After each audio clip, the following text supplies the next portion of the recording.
Perawatan bayi sehari-hari oleh dosen pengampu Ibu Dr. Dewi Rohanawati, SIT MPH, Program Studi Kebidanan, Program Sarjana dan Pendidikan Profesi Bidan, Fakultas Ilmu Kesehatan Universitas Aisyah Yogyakarta, tahun 2023. Video edukasi ini dipersembahkan oleh kelompok LA4 dengan nama anggota Nurul Fitri Wulandari, Putri Ayuningsi, Nur Evita Sari, Arifah Umu, Anissa Febriantike, Faradina Maulidatul, Fatimah Samaali, Vina Rizky Wulandari, Eka Hardianti Agustin, Robiatul Adawiyah, Narmi Kasmita, Rohmi Hidayatun, dan Aulia Rizky Ardiani. Perawatan bayi. Perawatan bayi adalah tindakan yang dilakukan untuk merawat dan menjaga kesehatan bayi serta memenuhi kebutuhan dasar bayi. Perawatan bayi baru lahir terdiri dari ASI eksklusif, perawatan mata, perawatan kulit, memandikan bayi, pijat bayi, perawatan tali pusat, menjaga kehangatan bayi, pakaian bayi, imunisasi, perawatan bayi secara umum, dan observasi bayi. Adapun beberapa sub-pembahasan dari video edukasi kali ini adalah yang pertama, memberikan ASI eksklusif, yang kedua, imunisasi dasar, yang ketiga, perawatan tali pusat, yang keempat, cara memandikan bayi, dan yang terakhir, cara mengganti popok. Baik, pembahasan yang pertama yaitu pemberian ASI eksklusif. Menurut WHO, ASI eksklusif adalah hanya memberikan air susu ibu pada bayi sejak bayi lahir hingga bayi usia 6 bulan tanpa tambahan cairan lainnya atau makanan padat, kecuali obat-obatan, sirup, vitamin, dan lain-lain yang diberikan oleh dokter jika anak sakit. Manfaat pemberian ASI eksklusif yaitu bayi mendapatkan kekebalan tubuh serta perlindungan, kehangatan melalui kontak kulit dengan ibunya, mengurangi pendarahan, mencegah kekurangan zat besi dan protein, dapat juga menurunkan angka kejadian alergi, terganggunya pernapasan, diare, hingga obesitas pada anak. Cara menyusui yang benar. Cara terbaik memberikan ASI eksklusif adalah dengan teknik latch on. Latch on adalah posisi ketika bayi menyusu dengan mulut bayi terbuka lebar, dagu melekat pada payudara ibu, bibir bawah bayi terpeluntir keluar, areola bagian bawah lebih banyak yang masuk ke dalam mulut bayi dibandingkan areola bagian atas. Bayi menyusu dengan baik dan menghisap dengan pelan, berirama, tidak tergesa-gesa, dan tidak terdengar bunyi berdecak. Yang terdengar adalah suara bayi menelan, pipi bayi terlihat menggelembung, dan ibu tidak merasa nyeri. Teknik latch on ini membantu bayi menerima ASI secara memandai. Nah, seberapa sering sih bayi harus diberikan ASI? Pada dasarnya, tidak ada aturan khusus berapa kali bayi harus disusui. Akan tetapi, bila kira-kira bayi butuh menyusui antara 8-12 kali sehari atau setiap 1-3 jam, volume lambung masih sangat kecil, justru kurang memungkinkan jika bayi menyusu lebih sering dari itu. Adapun tanda-tanda normal bayi mendapatkan cukup ASI. Yang pertama, buang air kecil 1-2 kali per hari dalam 12-24 jam pertama kehidupan. Setelah itu, yang kedua, urin bayi yang sangat pekat dalam beberapa hari pertama dapat terlihat endapan merah bata yang merupakan kristal asam urat. Yang ketiga, buang air kecil 6-8 kali per hari. Yang keempat, tinja bayi pertama atau mekonium keluar dari 24 jam pertama disebabkan kolostrum pada ASI ibu membantu pengeluaran mekonium. Yang kelima, mekonium akan menipis menjadi hijau atau kecoklatan atau kekuningan dalam 3-6 hari usia bayi. Setelah bayi berusia lebih dari 6 hari, tinja ASI sudah terbentuk dengan ciri-ciri bercair, berbau, asam, dan bergas. Adapun beberapa tips agar menyusui secara eksklusif dapat optimal. Yang pertama, menyusui secara on demand atau sesuka hati kapanpun bayi ingin menyusu, dan membangunkan bayi dengan membuka bedong tiap 2 jam agar bayi terbangun dan menyusu. Menyusui sesering mungkin minimal 8-12 kali per hari. Yang ketiga, tidak memberikan minuman atau makanan lain selain ASI. Yang keempat, tidak memberikan dot atau kempeng karena akan mengakibatkan bingung puting. Yang kelima, mempelajari teknik menyusui yang benar, posisi dan pelekatan bayi pada payudara agar bayi dapat mengosongkan payudara ibu secara optimal. Yang keenam, mengevaluasi berat badan pada hari-hari pertama kelahiran. Bila penurunan berat badan terlalu banyak dan proses menyusui masih sulit, memerah ASI dan memberikannya pada bayi seringkali sangat membantu, tetapi tetap berlatih menyusui. Pembahasan selanjutnya adalah imunisasi dasar.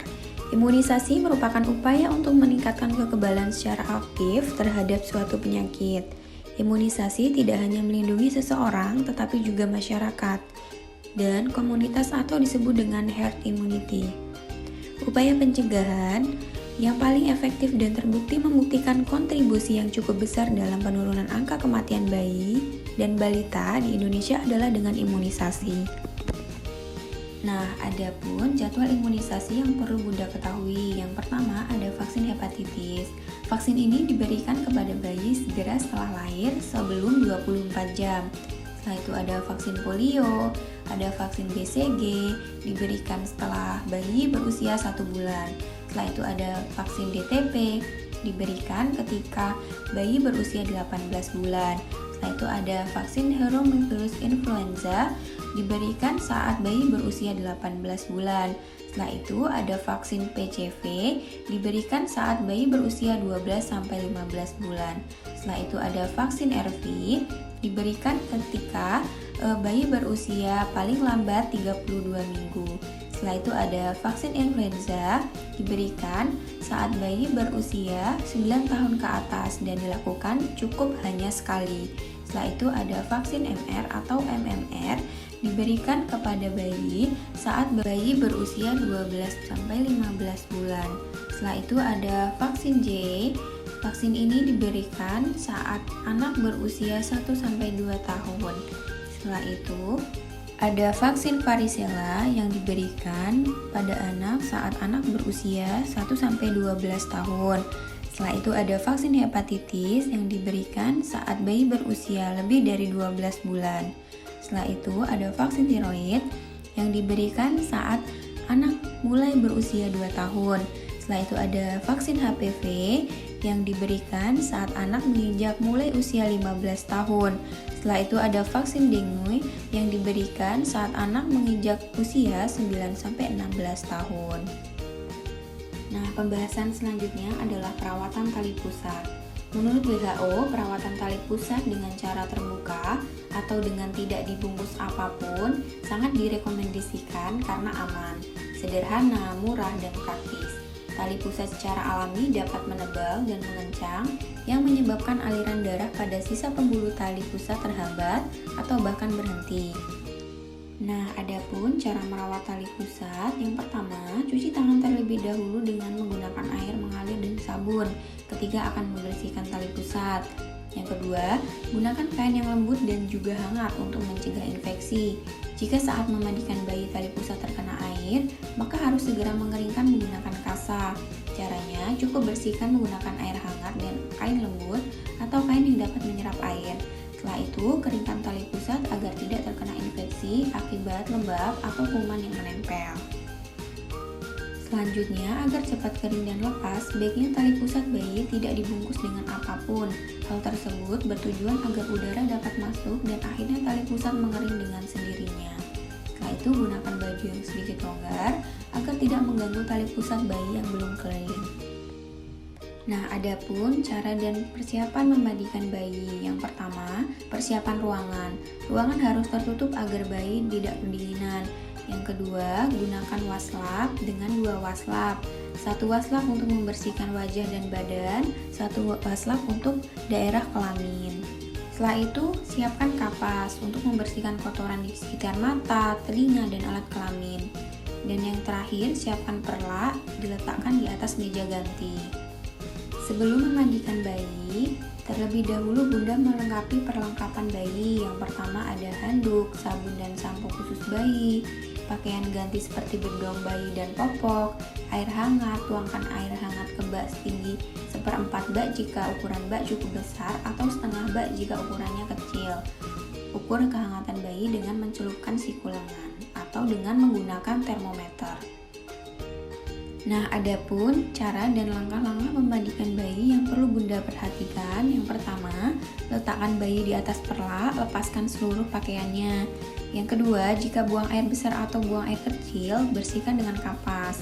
Yang ketiga, ambil waslah pertama untuk membersihkan wajah, mencelupkan ke dalam air bak, peras sedikit, lalu bersihkan lembut dengan secara beruntun wajah, lengan, badan, punggung, dan kaki. Setelah itu, ganti dengan waslah kedua, celupkan ke dalam air bak, lalu membersihkan daerah sekitar kelamin. Setelah itu, ganti dengan waslah pertama, kembali bubuhi sabun. Sabuni seluruh tubuh bayi dari tangan hingga kaki. Usahakan telapak tangan tidak terkena sabun karena bayi sering memasukkan tangan ke mulut. Setelah itu angkat bayi, masukkan ke dalam bak. Caranya, melusupkan tangan kiri ke bawah leher dan kepala bayi, dan tangan kanan merapatkan kedua kaki bayi. Posisi telunjuk di antara kedua kaki. Setelah itu, bayi siap diangkat untuk dimasukkan ke dalam bak mandi. Setelah bayi selesai dimandikan, bayi akan dipakaikan popok. Sebelum menggantikan popok bayi atau menggantikan pampers bayi, sebaiknya mempersiapkan terlebih dahulu berbagai peralatan yang dibutuhkan. Yang pertama, tempat yang bersih untuk mengganti popok bayi atau pampers bayi, seperti meja khusus, kasur, atau lantai yang sudah diberi alas. Yang kedua, popok bayi itu sendiri atau pampers. Yang ketiga, tisu basah khusus bayi yang tidak mengandung alkohol atau air hangat, dan kain bersih untuk membersihkan kulit bayi. Yang keempat, krim atau mengatasi ruam popok jika diperlukan. Yang kelima, ganti baju bayi. Yang keenam, kantong untuk menampung popok bekas. Setelah peralatan sudah disiapkan, adapun langkah-langkah menggantikan popok bayi. Yang pertama, cuci tangan terlebih dahulu. Sebelum menyentuh bayi untuk menggantikan popok atau pampers, mencuci tangan terlebih dahulu menggunakan sabun dan air mengalir. Yang kedua, buka popok bayi yang kotor. Letakkan bayi di atas permukaan yang sudah dilapisi alas bersih, lalu buka pelekat popok yang kotor secara perlahan. Tutup area kemaluan dengan kain bersih, agar saat bayi pipis, urin tidak mengenai bunda atau ayah dan bayi sendiri. Selanjutnya, angkat bokong bayi dengan memegang kedua pergelangan kakinya ke atas secara perlahan, sambil dipegang bagian depan popok. Lipat hingga menutupi bagian yang kotor. Letakkan ke dalam kantong plastik yang telah disediakan, lalu buang ke dalam tempat sampah. Selanjutnya, yang ketiga, bersihkan kulit bayi. Bersihkan alat kelamin anus dan lipatan paha bayi, serta area kulit di sekitaran dari kotoran atau urin yang masih menempel, menggunakan tisu basah atau kain basah dengan air hangat hingga bersih. Bersihkan kotoran dari arah depan ke belakang untuk mengurangi resiko infeksi saluran kencing, terutama pada bayi perempuan. Setelah itu, biarkan kulit bayi mengering dengan sendirinya, atau usap menggunakan lap atau handuk bersih yang kering dan berbahan lembut. Setelah itu, pakaikan popok bersih atau pampers yang bersih. Selipkan bagian belakang popok bersih ke bawah bokong bayi dan geser ke arah pinggang. Pastikan posisi perekatan berada di sekitar pinggang. Kemudian tarik bagian depan popok ke arah perut bayi. Buka perekat bagian belakang popok dan tarik ke arah perut untuk direkatkan. Namun, jika terlalu kencang saat merekatkan, bayi terasa tidak nyaman. Jika tali pusat bayi belum lepas, usahakan agar popok tidak menutupi area tali pusat. Setelah itu ada buang popok dan tisu kotor. Buang popok kotor dan tisu basah ke dalam kantong plastik. Setelah itu mencuci tangan kembali dengan sabun menggunakan air mengalir. Selesai menggantikan popok bayi. Adapun referensi atau daftar pustaka yang kami ambil,